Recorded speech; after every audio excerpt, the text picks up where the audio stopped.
Assalamualaikum warahmatullahi wabarakatuh. Jumpa lagi di Suara UMKM Cangkal Bacari.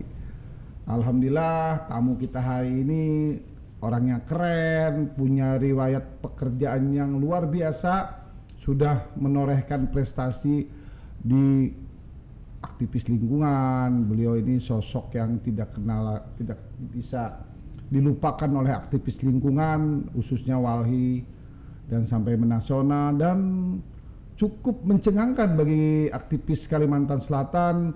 Beliau bisa merebut orang nomor 1 di daerah kelahirannya. Nomor 2. Oh, nomor 2 ya. Wakil Bupati. Ya, dikoreksi beliau nomor 2. Wakil Bupati di Barabai.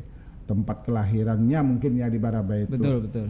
Nah, kita kenalkan langsung Sidin, berkenalan dua kita. Siapa Gerang Sidin ini? Ngarannya cukup mensentero di kalangan aktivis dan birokrasi, khususnya di Barabai. Siapa Sidin ini? Sidin Serongan berkenalan dulu kita. Oke, terima kasih. Assalamualaikum warahmatullahi wabarakatuh. Ngaran ulun Beri Nahdian Furkan. Kawan-kawan biasa panggil Beri. Ya, kalau para kiai panggilnya Furkan. Ya. Kita ini asli orang Barabai. Orang Barabai ya. Barabai. Kita kenal dengan wadai Apam Barabai. Terkenal dengan Apam Barabai. Alhamdulillah saat ini kita aktif sebagai sekretaris pengurus wilayah Nahdlatul Ulama Provinsi Kalimantan Selatan.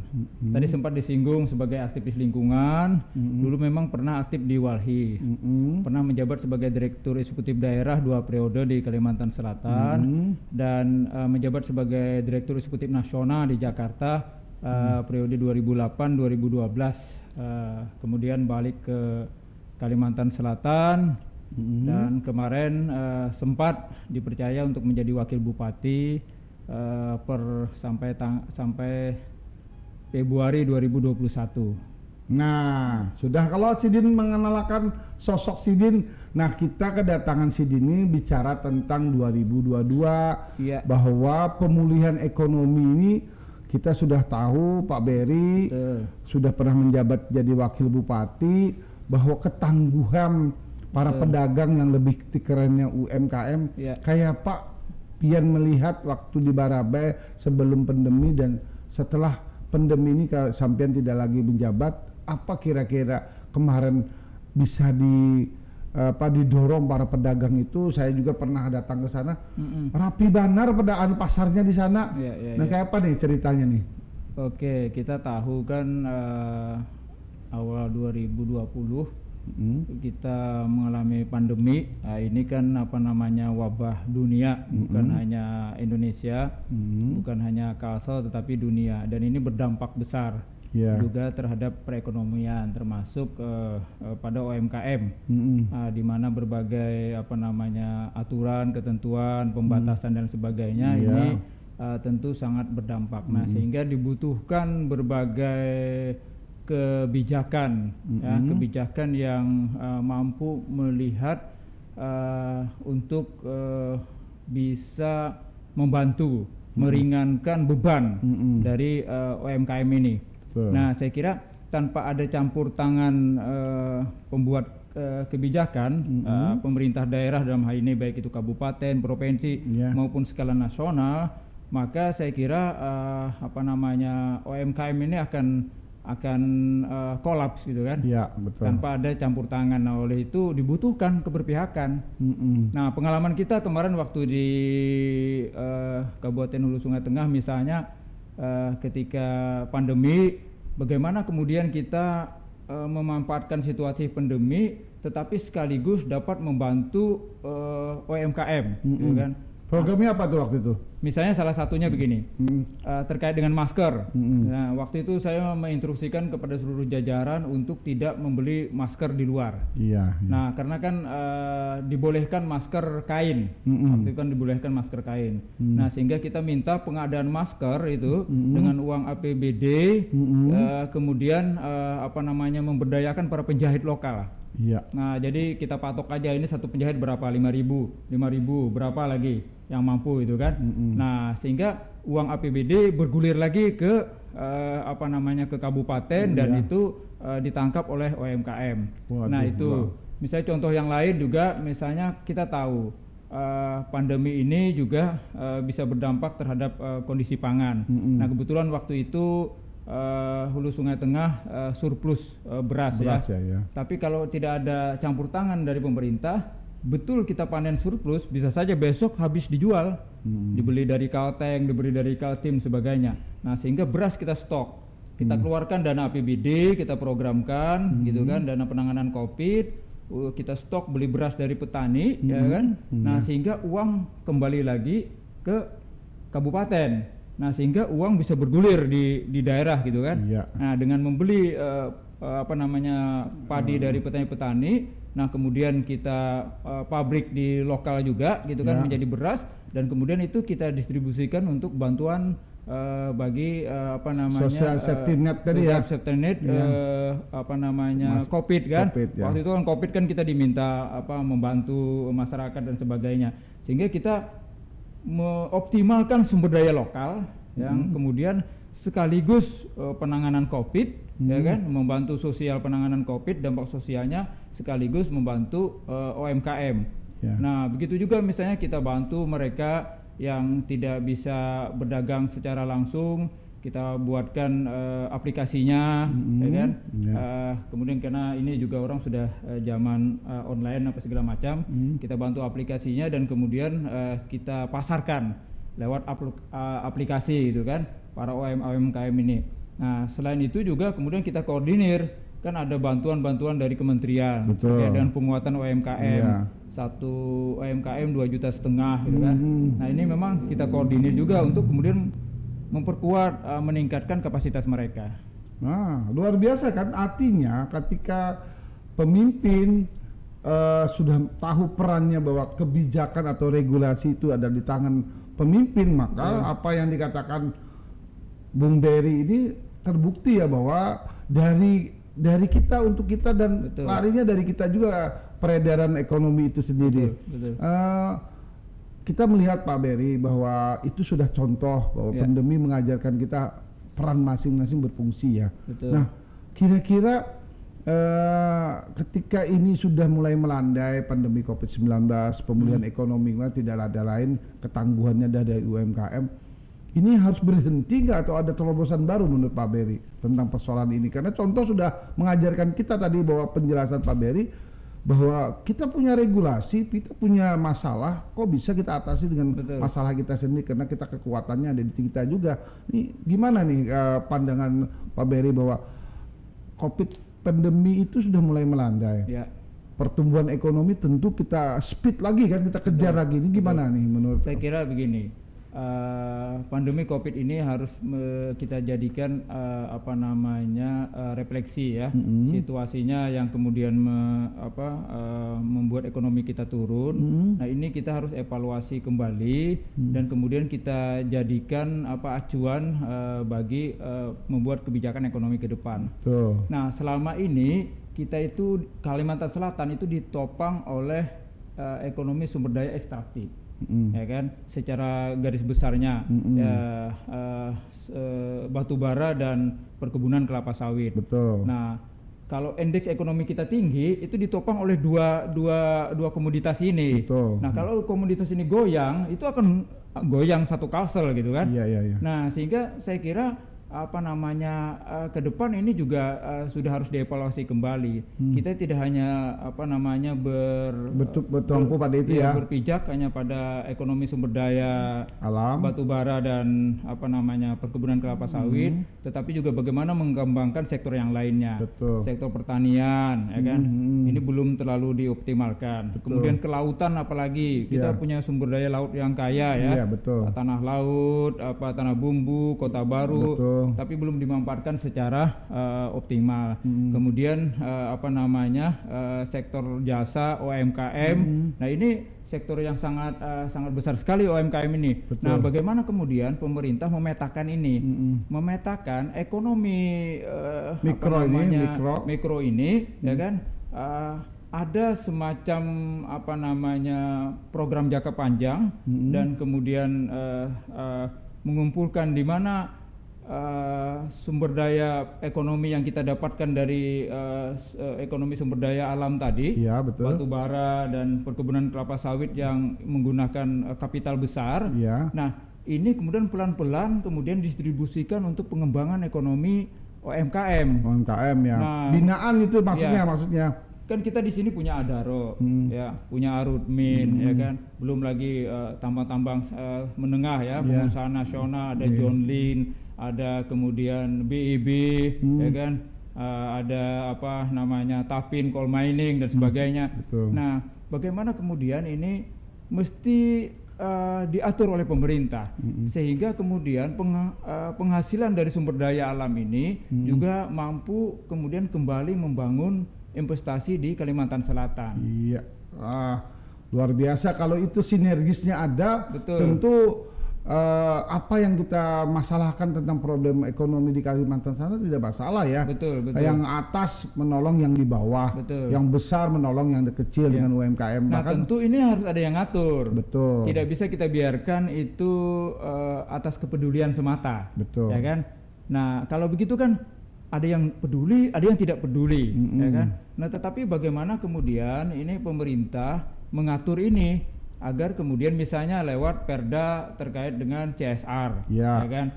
Nah, itu bisa diatur demikian, atau misalnya lewat apa namanya pembagian hasil yang lain. Nah, bagaimana kemudian dana-dana besar tersebut itu bisa dimanfaatkan untuk mengembangkan sektor UMKM. Nah, saya tertarik dari regulasi tentang CSR. Pengalaman sampian ketika jadi penentu kebijakan atau regulasi, walaupun orang kedua, tapi sampian waktu itu paham betul tentang ekonomi rakyat.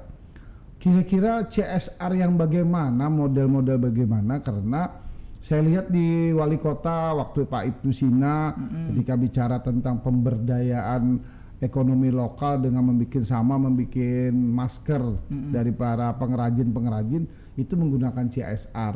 Nah, ketika tadi bicara landainya pandemi, hikmah pandemi itu, kemana sih konsep itu supaya masyarakat kita ini terdorong untuk memanfaatkan CSR seperti misalnya tadi kita bicara kita akan mengalami yang demografi kependudukan yang ledakan bonus demografi. Bagaimana kira-kira orang kita ini supaya inovasi kreatifnya tambah bagus. Nah, contoh lah di Suara UMKM banyak pengusaha-pengusaha muda yang bikin kedai-kedai, bikin kafe. Ini gimana menurut konsep Pak Beri tentang program CSR yang mengena dan transparan nih, kira-kira yang dibutuhkan oleh masyarakat, ya kan? Betul. Kebetulan kalau di Barabai kan di HST itu tidak banyak perusahaan besar. Paling ada BUMN kayak, dan itu cabang-cabang juga. Bank-bank itu kan BNI, BRI, PLN, Mandiri, ya gitu kan. PLN. Jadi tidak banyak gitu kan yang bisa dikelola secara lebih jauh. Tapi secara umum kita bicara CSR, kita harus punya perencanaan apa namanya CSR strategis. Betul. Jadi CSR itu bukan hanya dalam bentuk kemudian bantuan-bantuan charity kepada masyarakat, tetapi kemudian bagaimana kemudian dana-dana CSR tadi mampu satu meningkatkan skill, ya, kemampuan, ya kan. Nah, kemudian yang kedua juga untuk pemodalan, produktif lah. Nah, untuk produktif. Nah, kalau kemudian ini bisa terfasilitasi, di mana ada pemerintah, kemudian ada civil society, ada LSM yang bisa diberdayakan, yang membantu untuk pendampingan tadi ya, betul. Pendampingan, dan kemudian ada UMKM-nya. Nah, saya kira polanya harus demikian. Nah, pemerintah selaku regulator ya mengatur itu. Bagaimana mengaturnya agar kemudian ini bisa berjalan dan memastikan pengembangan itu bisa jalan. Misalnya apa? Kan di perusahaan-perusahaan itu ya dari hal yang kecil aja, catering, pengadaan baju, ya kan.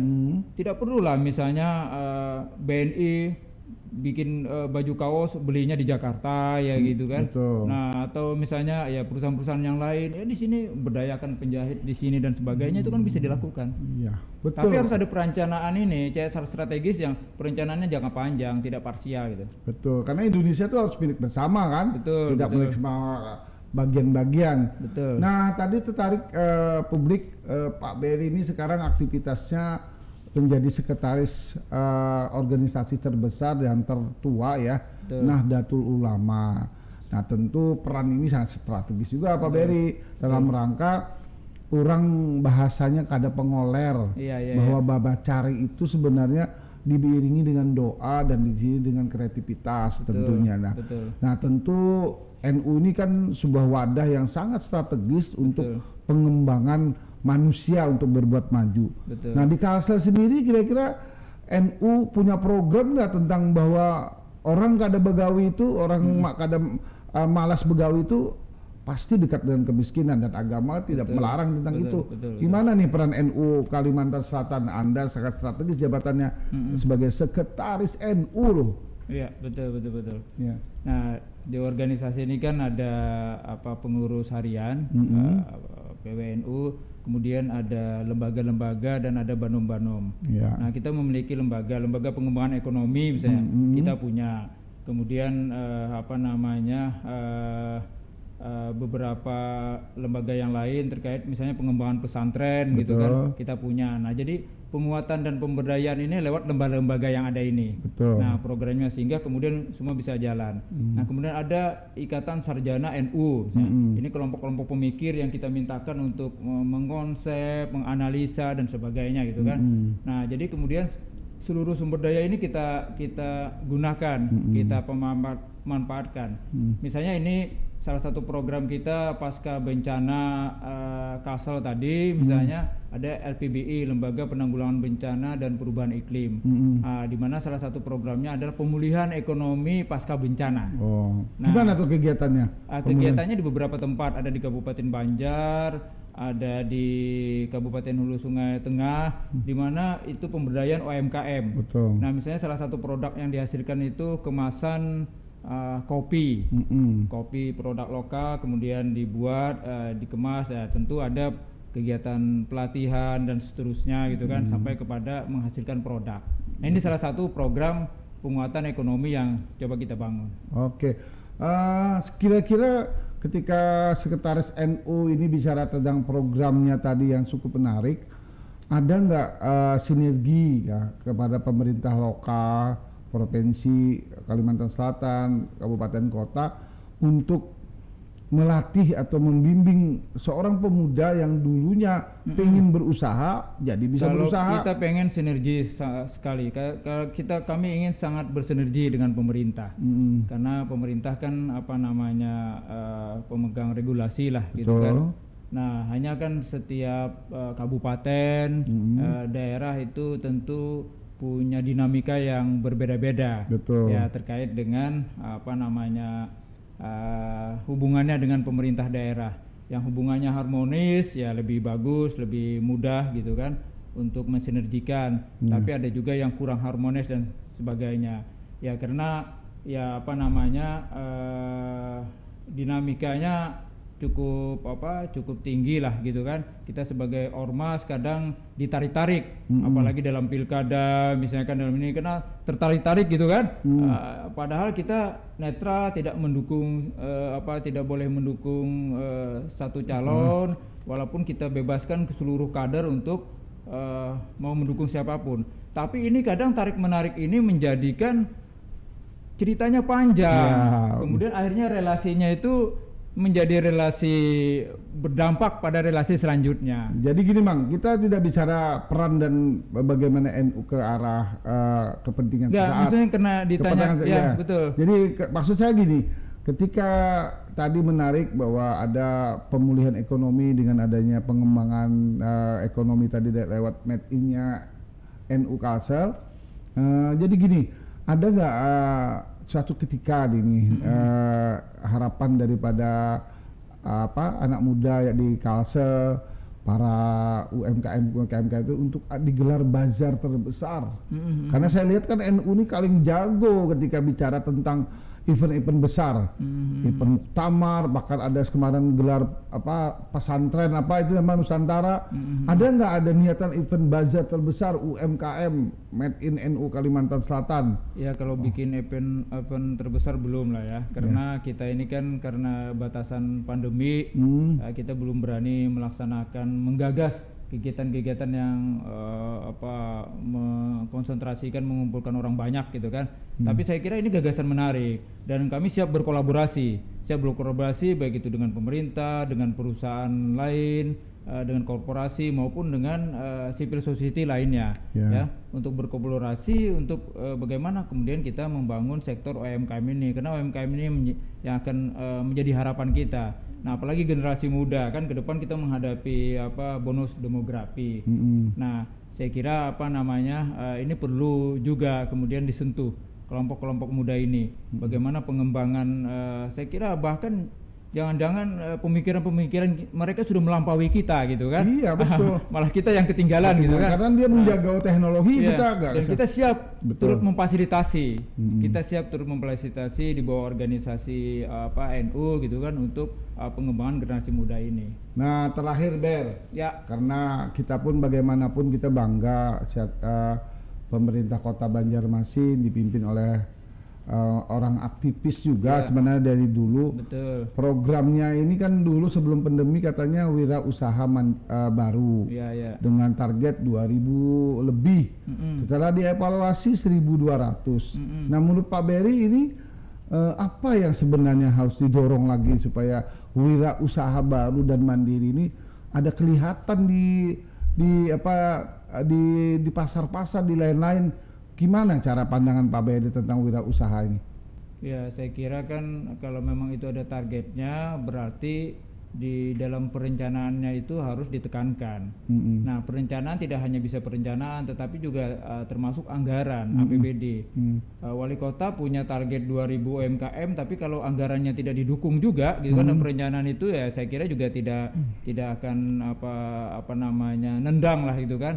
Nah, saya kira ini harus perencanaannya harus komprehensif lah. Oh, tapi Pak Berry kalau soal dukung-mendukung ya, kebetulan saya wakil rakyat juga, anggota dewan mendukung itu sepenuhnya karena itu appreciate lah. Tapi yang jadi sekarang tadi yang saya tanyakan tadi, kan dari target sekian bertahan 1.200. Nah, tapi tadi hasil evaluasinya apa itu kenapa jadi tidak mencapai target? Nah, ini yang kita berikan masukan apa nih kenapa evaluasi tidak berhasilnya, jadi mereka menurun dari sekian ribu menjadi 1.200 dan harusnya kan ada evaluasi. Betul. Evaluasi yang secara transparan secara transparan, secara ilmiah bisa dipertanggungjawabkan bahwa ini faktor apa yang membuat kemudian target 2.000 tidak tercapai gitu kan. Oke. Saya kira sudah dan lengkap sekali Pak Berry, dari sosoknya aja dan kinerjanya ini sudah kelihatan. Publik Suara UMKM Cangkal Becari apa yang dijadi. Mudah-mudahan pertemuan kita pada kali ini banyak manfaat dan kita akan bisa melihat lagi bahwa Pak Berry ini sekarang jabatannya strategis sekali nih NU, bahwa dengan organisasi terbesar keagamaan ini bisa membawa Kalimantan Selatan bisa tambah maju lagi ya, berkembang lagi. Insyaallah. Oke, kita bareng Bang Ber, kita sebut Suara UMKM, maka judulnya Cangkal Bacari. Ya. Cangkal Bacari. Ya, 1, 2, 3, Suara UMKM Cangkal Bacari.